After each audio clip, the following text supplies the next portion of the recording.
Pre use test pass करना है। जब भी किसी पेशेंट को वेंटिलेटर यूज कर रहे हैं उससे पहले हमें क्या करना है, pre use test pass.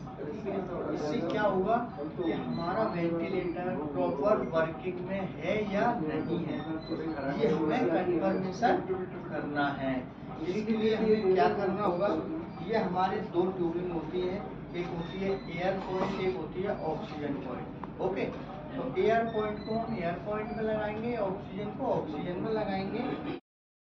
UPS charging में क्यों लगाते हैं, क्योंकि हमारा कई बार आपने देखा होगा लाइट 1 या 2 सेकंड के लिए कई बार अप एंड डाउन होती है, चली जाती है, लेकिन यूपीएस सप्लाई में हमारी लाइट कंटिन्यूअस ऑटो रहती है। यदि हमारी लाइट जाएगी तो यूपीएस सिस्टम की लाइट नहीं जाएगी, इसलिए हमेशा हम यूपीएस के अंदर लगाते हैं। इसके बाद आता है हमारा सेल्फ टेस्ट ट्यूब बोलते हैं,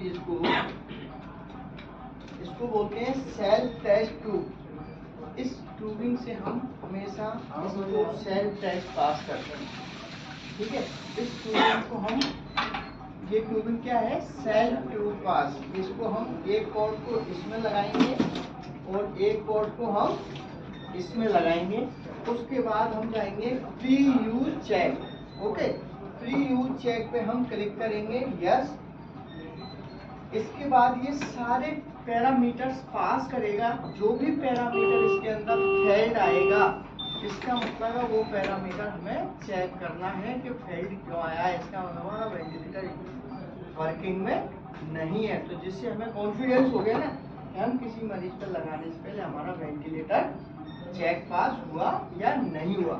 जिस क्या बोलते हैं इसको, सेल्फ टेस्ट ट्यूब। ओके, उसके बाद ये सारे पैरामीटर टेस्ट करेगा, बैटरी बैकअप है क्या इसके अंदर, क्या आपकी ऑक्सीजन पाइप सही लग रही है, क्या एयर पॉइंट सही लग रहा है, क्या बैटरी बैकअप है, पावर पॉइंट चेक करेगा, इसके अंदर की कैसेट ठीक लगी हुई है, और भी पैरामीटर्स जो होते हैं ये प्री यूज पास करता है।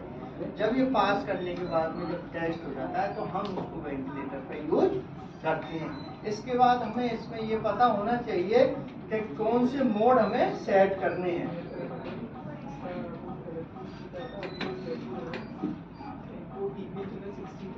इसके अंदर हम मोड सेलेक्ट करते हैं यहाँ से कि कौन सा मोड लेना है। ये मोड आ रहे हैं ना सारे, जो भी मोड हमें सेलेक्ट करना है उसका मोड हमें ओके करना है, एक्सेप्ट करना है।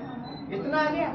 ये मोड के अकॉर्डिंग ये सेटिंग्स ले लेगा। जैसे आप सीपैप पे लोगे तो सीपैप की सेटिंग ले लेगा, एसआईएमबी पे लोगे तो एसआईएमबी की सेटिंग ले लेगा, लेकिन अकॉर्डिंग पेशेंट कंडीशन हमें अप एंड डाउन करना है। मान लो किसी को रेट बढ़ानी है, पीप कम करनी है या पीप बढ़ानी है, FiO2 वो हमें एडजस्ट करना पड़ेगा according to patient condition. Okay, उसके बाद हमें इसमें से मोड सेलेक्ट करना है, क्या पेशेंट अडल्ट है, क्या पेशेंट न्यूनेटल है, क्या पेशेंट चाइल्ड है। जो चाइल्ड है जिसके जितना वेट है उसके अकॉर्डिंग इसको हम सेट करेंगे। इतना बेसिक आपको आना चाहिए कि हमें, अगर आपको कोई बोले कि FiO2 कम कर दो तो हमें इससे कम ज्यादा करना है, पीप कम ज्यादा करना है, SIMB रेट को बढ़ाना है, कम करना है, प्रेशर सपोर्ट को कम करना है या ज्यादा करना है।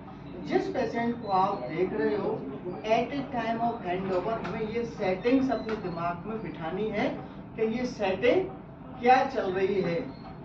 मान लो कुछ भी अप एंड डाउन हुआ है तो हमें वो सेटिंग भी चार्ट के अंदर नोट डाउन करनी है, जिससे हमें पता लग जाएगा कि 6 घंटे हमने इस सेटिंग पे पेशेंट को रखा, उसके बाद हमने ये सेटिंग रखा, उसके बाद ये सेटिंग रखा। इसमें कोई डाउट? इसके बाद ये कनेक्शन आपको सब लोगों को आना जरूरी है। कोई भी पेशेंट को टेस्ट कर लिया आपने, टेस्ट पास करके रख लिया, इसके बाद ये जो ट्यूबिंग होती है ये आपको लगाना हर स्टाफ को आना चाहिए। इसके बाद आपने एक पॉइंट इसमें लगा दिया, एक पॉइंट आपने जो ट्यूब है एक आपने इधर लगा दिया, एक ह्यूमिडिफायर में लगा दिया। इसके बाद इससे जो ऑक्सीजन जाएगी वो फिल्टर ह्यूमिडिफायर होके जाएगी।